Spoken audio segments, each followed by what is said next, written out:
Como que você começou na luta? Assim. Eu comecei com 4 anos de idade, né? Uhum. Eu sou nascido em Salvador e sou filho único. E eu tive alguns problemas quando minha mãe estava grávida. Tive alguns problemas no final ali do parto. Uhum. E tive algumas paradas cardíacas, minha mãe também teve uma complicação muito grande. E aí, quando eu nasci, eu comecei a tomar muita medicação e os médicos falaram para meus pais para eu fazer algum esporte, para que eu pudesse melhorar meu condicionamento, né? Uhum. Eu tomava muito remédio mesmo, minhas tias falam que, vixe, eu era movido a remédio, né? Para pulmão, para respiração e tudo. E aí eu comecei a fazer natação. Só que não deu uma melhora muito significativa, então a gente teve que se mudar para Feira de Santana. Uau, Quando eu tinha a natação Não deu não uma melhora ajudou? significativa. Não, não deu. Eu acho que por causa do clima mesmo de Salvador. É um clima Entendi. mais abafado, úmido e abafado Uhum. assim, então não ajudou muito. E a gente foi para Feira de Santana, que é um clima um pouco melhorzinho, é um pouco mais seco, então eu conseguia respirar com melhor qualidade, né? Uhum. E quando eu comecei a estudar, foi na Escola Prisma, que foi meu primeiro patrocinador, inclusive. Eu era guri ainda, eu tinha 14, 15 anos, foi meu primeiro patrocinador. Uhum. E aí eles tinham karatê, e eu fui o primeiro a me matricular no karatê. Oh, Né? uau. Minha mãe me perguntou, você quer treinar karatê? Eu vi lá o professor todo de branco, com kimono, aí eu, pô, quero. E aí eu comecei e tô aqui até hoje. Tem. Foi assim que Então, começou. karatê foi sua primeira modalidade, assim, né? Foi minha primeira modalidade que ganhou pelo olhar, né? Eu me Uhum. apaixonei pela vista, né? Mas depois desse processo, aí eu comecei a treinar mesmo. Aí teve aquela fase, né, que eu falo, inclusive para as mães, amigas minhas, que falam, eu quero botar meu filho no karatê. Mas aí eu coloquei ele no karatê, mas ele não quer mais. Eu falo, rapaz, insista. Porque eu passei por essa fase de não querer mais. Teve uma Ah, época que eu é? não queria de jeito nenhum, de jeito nenhum treinar mais. Caramba. Porque eu via meus amigos brincando na rua e eu queria brincar também, só que é a minha hora de treino. Que eu chegava, eu estudava tarde, aí eu chegava da escola, já tinha que me arrumar, colocar o kimono pra ir pro treino. Aí quando eu saía na rua, tava todo mundo brincando lá. Aí, Hum. bora brincar. Eu, poxa, eu tenho que ir pro treino. Aí você já tava É, desanimado ali. aí já desanimei Aqui é, demais. aqui é diferenciado, assim, tipo, quando eu ia, eu adorava ir. Era, Sim, era o que eu esperava o dia inteiro pra ir no Taekwondo. sim, Porque aqui, assim, os americanos não têm esse negócio de ficar muito brincando na rua. sim, Então, pra mim, brincar era lá, né? Ir sim. pra lá e eu ia ter De meus ver outros amigos, amigos, né? né? Além das escolas. Aham. Então, Era um você vê o momento de lazer, diferencial, né? exato. Aí você tá saindo de casa e seus amigos estão jogando bola, você tem que ir lá fazer aquele treino. É, pô, Entende?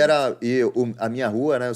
Fui criado no Feira 7, em Feira de Santana, e minha rua tem um campo na frente, um campo de futebol, Nossa. né? Tem umas árvores e tem um campo na frente.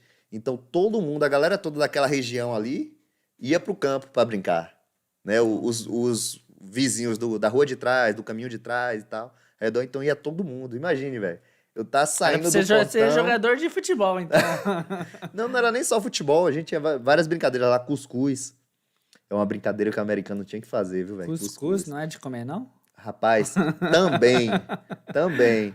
Mas tem uma brincadeira chamada cuscuz que é mais ou menos assim, ó. Você faz um cuscuz de areia no chão, no campo. Você Uhum. enche e coloca um palitinho no meio. Quem é da Bahia aí vai saber isso daí fácil. Coloca um palitinho no meio. E aí junta uma galera, tem uns 15, uns 15 meninos, né? E vai puxando. Puxa o meu primeiro pedaço de areia. E tira. Aí você vai e tira. Tem que ser na ordem, certinho. Aham. Quem deixar o palito cair no chão, né? Tirar a Aham. areia até o palito cair, tem que sair correndo pra se salvar, né? Que a gente fala pra se salvar é tipo, tem que tocar num poste. Aí a gente Aham. coloca uma distância. E até lá, meu amigo, é pau, viu? É Nossa. tapa, murro, chute. Eu acho que esse Caramba. foi o meu primeiro contato com a luta, viu? Eu acho que foi esse. Já tava se preparando ali a É, velho. levar porrada. E a gente brincava muito, era divertido, pô. A gente brincava, tomava uns tapas. E acontecia com todo mundo, né? Uma hora você vai, tira um pouquinho de areia, já deixa pro outro derrubar, então. Aí a gente. Sei não se eu ia participar dessa aí, não. Aí eu via que saía, pô, do treino, todo mundo brincando lá de cuscuz, garrafão. Pô, era muita brincadeira, sete Uhum. pedras. Aí eu, pô, me desmotivei demais. Aí eu não Aí queria seus treinar. pais ficaram te insistindo. Foi, minha mãe falou assim, eu lembro dessa fala, né? Minha mãe falando assim, eu era guri, eu acho que eu tinha uns 7 anos, 8, essa pegada já. E aí minha mãe falou assim, se você não for pro karatê, você não vai brincar na rua fim de semana. Né? Normalmente deixava eu passar a tarde toda no campo, brincando. Uhum. Aí, se você não for pro karatê, você não vai brincar no fim de semana lá. Aí eu, poxa, velho, tem que ir pro karatê e tal. Ah, Só que aí depois eu comecei a competir. Nessa época eu ainda não competia. Comecei a competir com 7, 8 anos, mais ou menos. 7, 8 anos? É. Nossa. Jovem já, você já começou ali, né? É, No karatê, né? no karatê, isso. Eu só treinava, né? Ia pra... Uhum. Tinha aqueles campeonatozinhos ali da academia mesmo, eu contra meu colega e tal. Uhum. Mas competição, campeonato mesmo, a gente sair para participar de um campeonato com outras academias com 7, 8 anos. Acredito que uns 7. E aí eu perdi meu primeiro campeonato, mas eu tive aquela sensação, eu fiquei em segundo lugar, mas eu fiquei naquela sensação ali, não, na próxima eu tenho que ganhar o primeiro, eu tenho que ir pro primeiro. Então aí começou a despertar realmente aquela Que parada legal. competitiva dentro de mim, né? Uhum. O espírito de competição, eu acredito que começou a partir desse momento aí. E você no karatê ali, você chegou até que faixa no karatê? Eu sou faixa preta. Faixa preta. Sou faixa No karatê é igual o taekwondo, que tem os degrees? preta. Tem? Tem. E nesse você chegou a qual? Quando eu peguei a faixa preta do Aham. karatê, eu já comecei a focar em outras artes marciais. Ah, Né? ok. Com 16 anos eu peguei a preta, Uhum. mas eu já estava treinando boxe, já estava treinando capoeira, jiu-jitsu. Então, aí, mas você já via como carreira? Eu comecei a ver aí, a partir daí que eu comecei a treinar outras artes. Outras artes. É. Mas então, até então você só tava É, curtindo taekwondo, ganhando ali, né?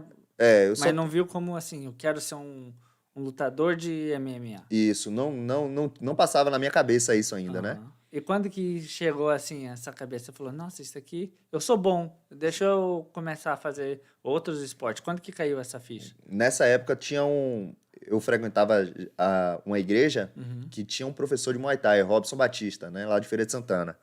E aí ele me chamava, ele era meu líder de jovem também, era um dos líderes de jovens.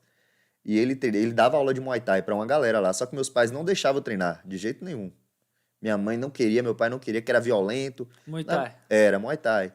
Até porque era a época do Vale Tudo. O UFC ainda era muito desconhecido, né, velho? Não tinha essa fama toda, assim. Já existia, mas no Brasil não era tão conhecido. Só a galera da luta que conhecia mesmo, né?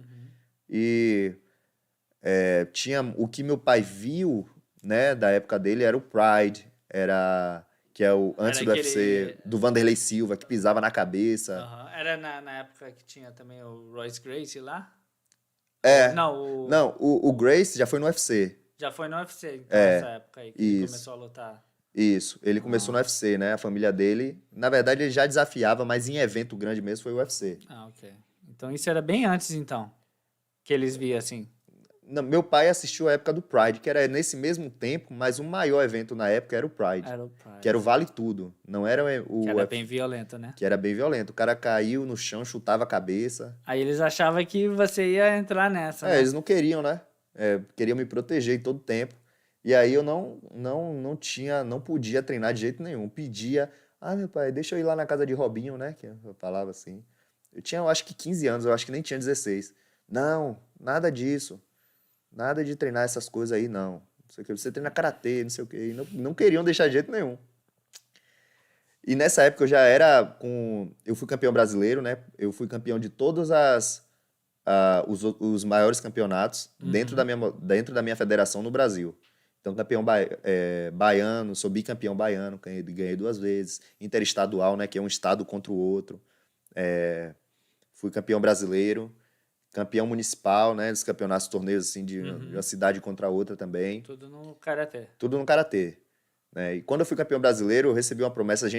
Eu fui lutar em Minas Gerais e a gente recebeu uma promessa de uma grande empresa da Bahia, que até hoje patrocina aí alguns atletas, né, de karatê, mas eles prometeram que eles iam me ajudar pro Mundial, porque eu fui convidado pro Mundial. Fui campeão brasileiro e aí fui Caramba. chamado pro Mundial.